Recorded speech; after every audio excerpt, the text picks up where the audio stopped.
Poštovani slušatelju, ne znam kako ti ide u životu. Jesi li mlad ili star? Jesi li bolestan? Ili zdrav? Jesi li tužan? Ili radostan? Da li vidiš smisao ili te besmisao razara? Ali kad ti se čini da je sve nemoguće, tada je došao trenutak da napraviš korak koji možda rijetko činiš. Počni moliti. Moliti znači razgovarati s Bogom. Zagledati se u njegove oči. Stisnuti se uz njegova prsa i dopustiti da te on zagrli i da ti rekne tople riječi kako si mu dragocjen. Kad ti kažu da si neizlječivo bolestan ili kad ti se čini da ti se raspada brak, tada tako priđi svome stvoritelju. Kada dijete ode na stramputicu, na krivi put, tada je molitva trenutak da ga se spasi. Kad te svi udovi bole i sve teže hodaš, nemoj pomisliti da ne možeš ozdraviti. Kad si izgubio najdražu osobu i depresija te okovala, nemoj govoriti da je to kraj. Jer još nisi iskusio sve mogućnosti molitve. Kada ti dani i ljudi postanu dosadni, shvati da te to duša poziva na molitvu kako bi otkrila nove prostore smisla.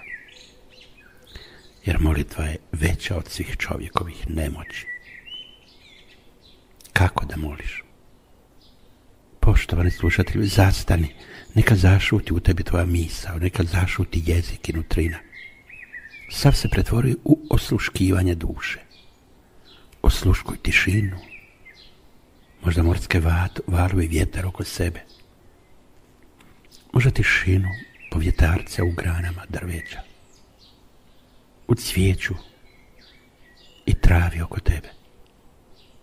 I čućeš u toj tišini kako ti se u duši približava svemogući stvoritelj. Osjetiš kako te njegova očinska ruka nježno dotiče i želi te ohrabriti i utješiti.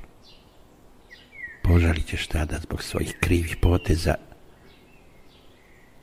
Bićeš žalostan što si bilo koga povrijedio. Razumet ćeš ljude i oprostiti im. I to će ti biti žao što si tako rijetko tražio Boga. I što i sad kad ti ovo govorim, nisam siguran baš da li ćeš se odvažiti i osluškivati u tišini korake Bože kako ti se približavaju.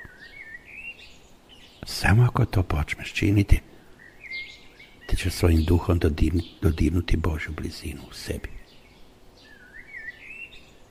Reci Bogu da si zahvalan što te je stvorio. I recimo što te ovaj čas muči. Ako ništa drugo ne znaš šta da činiš u toj tišini, neka ti duša polako u dubini izgovara riječi Isusove molitve, Oče naš.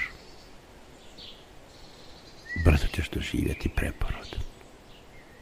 Shvatit ćeš da problemi nisu nerješivi. Da su sve teškoće malena. Jer sve je moguće čovjeku koji susreće Boga. A onda kad ga jednom susretneš, više nećeš moći izdržati da ga ponovno ne tražiš.